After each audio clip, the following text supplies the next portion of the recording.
Hi, it's Dr. Haussmann at AR Health. I'm answering questions that you've submitted to us about your health and sexually transmitted diseases. Let's see what we got on tap for today. Do I have to tell my partner that I've been diagnosed with an STI?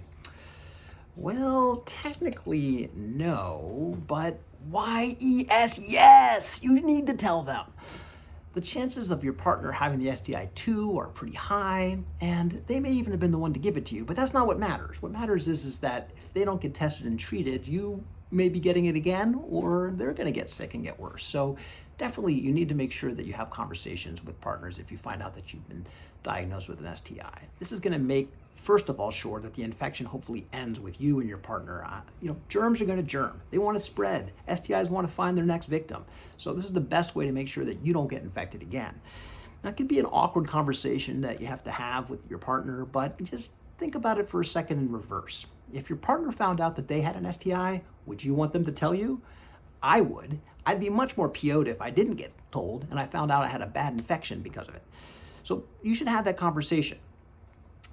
And then there's one other little thing that you should probably be aware of.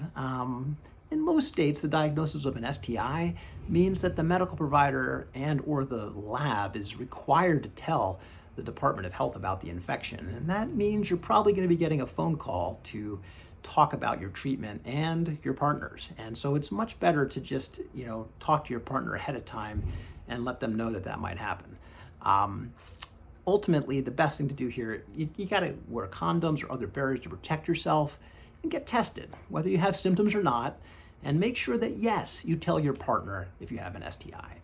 If you have other questions about STIs, about this or other topics, please leave them in the comments below. And remember, be kind to each other because it's good for your health.